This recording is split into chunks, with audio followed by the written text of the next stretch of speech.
बताया था। आज हम शुरू करने वाले हैं राउल्स नियम। राउल्स लॉ या राउल्स का नियम क्या कहता है कि यदि किसी निश्चित ताप पर विलयन में उपस्थित किसी वाष्पशील अवयवी घटक का आंशिक वाष्प दाब उस अवयवी घटक के मोल भिन्न के समानुपाती होता है। ठीक है, मान लो आपके पास एक विलयन बनाया, उसमें दो घटक हैं ए और बी। तो ए का आंशिक वाष्प दाब पी और बी का आंशिक वाष्प दाब पीबी। मोल भिन्न आपको निकालना आता होगा, 11th में सीखा हुआ है। नंबर ऑफ मोल्स ए के upon total number of moles. ऐसे ही मोल भिन्न बी के लिए, बी घटक के लिए नंबर ऑफ मोल्स बी के upon total number of moles. ठीक है, ये ए है। अब राउल नियम के अनुसार जो आंशिक दाब ए वाले घटक का है वो उसके मोल भिन्न के समानुपाती है और जो बी घटक का है वो बी के समानुपाती है। ठीक है, जब आप इस समानुपाती चिन्ह को इक्वल्स टू में चेंज करते हैं तो आपको एक कांस्टेंट लगाना पड़ता है। वो कांस्टेंट हम लगाते हैं पी नॉट ए, जो ए घटक का शुद्ध अवस्था का वाष्प दाब है। ऐसे ही पी नॉट बी, जो बी घटक का शुद्ध अवस्था का वाष्प दाब है। अब शुद्ध अवस्था में जो वाष्प दाब होंगे उनकी मात्रा बिल्कुल स्थिर होगी, इसलिए इनको हम स्थिरांक की तरह से प्रयोग कर सकते हैं। ठीक है, अब पूरे मिश्रण में जब हम पूरे मिश्रण का जो विलयन हमारा बना हुआ है उसका वाष्प दाब अगर कैलकुलेट करें तो वो दोनों घटक के इंडिविजुअल वाष्प दाब के टोटल के इक्वल होंगे। पी ए की वैल्यू अभी हमने ऊपर दिखाई, वो क्या थी, P naught A X A, और पी बी की थी P naught B X B. ठीक है, अब आपको ये भी मालूम है कि आपके विलयन के दोनों घटक के मोल भिन्न का योग 1 होता है, तो इससे आप एक्स ए की वैल्यू निकाल सकते हैं।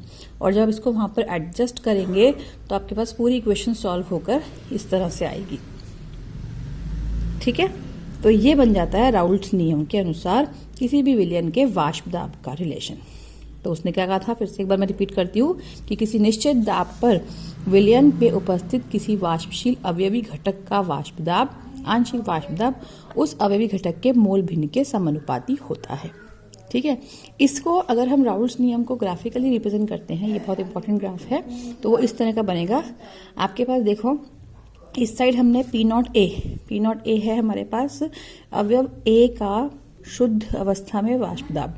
जब शुद्ध अवस्था में है तो पूरा का पूरा हमारे पास ओनली एक ही घटक है, तो एक्स बी की वैल्यू 0 हो गई। ऐसे ही इधर हमने शो किया है पी नॉट बी, उस समय पूरा पूरा घटक हमारा बी है, एक्स ए की वैल्यू 0 हो गई। और ये आपके पास इधर से लाइन जो डॉटेड दिखाई है ये है पी बी, आंशिक वाष्प दाब बी घटक का, ये है आंशिक वाष्प दाब ए घटक का। दोनों का योग जो होता है वो ये वाली लाइन आती है। ठीक है, ये ग्राफ काफी इंपॉर्टेंट है। क्लियर आपको बेटा, ये राउल्स लॉ समझ में आ गया। अब राउल्स लॉ की कुछ सीमाएं हैं। क्या सीमाएं हैं कि आप इसको केवल तनु विलयनों में ही लागू कर सकते हैं। दूसरा, ये अवाष्पशील विलय से युक्त विलयनों के लिए ही लागू हो सकता है। अगर आपके दोनों ही अवयव या दोनों ही घटक वाष्पशील हैं तो ये नियम लागू नहीं होता। एक घटक उसमें अवाष्पशील होना आवश्यक है। फिर ये उन विलयों में लागू नहीं होता जो विशेष विलयन से वियोजित या संगुणित हो जाते हैं। मतलब आपके पास ये घटक, हमने सपोज NaCl लिया है, NaCl जाकर अपने सॉल्यूशन में Na पॉजिटिव और Cl नेगेटिव में वियोजित हो जाएगा, तो वहां पर ये नियम लागू नहीं होता।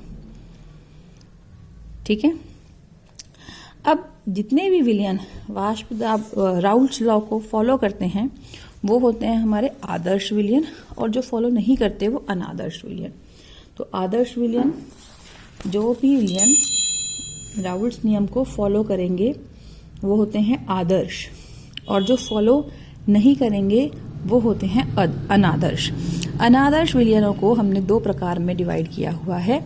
एक जो उससे धनात्मक विचलन दिखाते हैं और दूसरा जो उससे ऋणात्मक विचलन दिखाते हैं। धनात्मक विचलन वाले जितने भी हमारे विलयन होते हैं उनके केस में आपके पास घटक जो अलग अलग हैं, ए और बी 2 घटक हैं, तो उन घटकों के आपस के आकर्षण बल कम होते हैं। ठीक है, ए का या बी का जो आपस का आकर्षण बल है वो ए बी आकर्षण से कम है, इसलिए उनमें पी नॉट ए अधिक होगा, पी नॉट बी इससे अधिक होगा, इक्वल्स टू नहीं होगा। राउल्स नियम क्या कहता था कि ये पी नॉट ए जो पी ए है वो पी नॉट ए एक्स ए के इक्वल होता है, लेकिन आपके पास जब अगर वो धनात्मक विचलन दिखाने वाले होंगे तो आंशिक वाष्प दाब इसके बराबर नहीं होगा, इससे अधिक होगा। ठीक है, पी मिश्रण भी इसके इक्वल नहीं आएगा, उससे अधिक आएगा। एंथैल्पी ऑफ, जब आप मिश्रण बनाते हैं तो उसमें कितनी एंथैल्पी इन्वॉल्व है वो भी उससे अधिक होती है। और वॉल्यूम, जब आपका मिश्रण बन जाता है तो उसका आयतन भी, आयतन का जो डिफरेंस है वो भी उससे अधिक हो जाता है, मतलब आयतन बढ़ जाता है। ठीक है, इसके उदाहरण आप प्रिपेयर करेंगे और इसका ये ग्राफ, आपका नॉर्मल जो ग्राफ हमने बनाया था उन सब के कर्व ऊपर की तरफ चले जाने हैं, बस दैट्स ऑल। ठीक है, ऐसे ही ऋणात्मक विचलन जो दिखाते हैं वो आपके दूसरे तरह के अनादर्श विलयन हैं। उस केस में ये होता है कि आपके पास देखो इस तरह से यहाँ पर ए और ए बी वाला जो आकर्षण है, उनके आपस के घटक के आकर्षण जो है वो अधिक है, तो सब उसका उल्टा हो जाएगा। जो आपने अभी इसमें पढ़ा ना, सब उसका विपरीत हो जाएगा। देखो पी ए आंशिक वाष्प दाब कम हो जाएगा, टोटल वाष्प दाब भी कम हो जाएगा, एंथैल्पी भी कम हो जाएगी और आयतन भी कम हो जाएगा। उस केस में सब कुछ बढ़ रहा था। ठीक है, तो जब आप ग्राफ बनाते हैं वो ग्राफ इस तरह का ऑब्टेन होगा। इसमें आपके स्टैंडर्ड ग्राफ से नीचे की तरफ कर्व चले जाएंगे। ओके बेटा, आपकी टेक्स्ट बुक में आदर्श और अनादर्श विलयनों में अंतर दिया हुआ है। जिनके पास नहीं है मैंने इसे फोकस कर दिया, आप स्क्रीनशॉट ले लो, ये आपको प्रिपेयर करना है।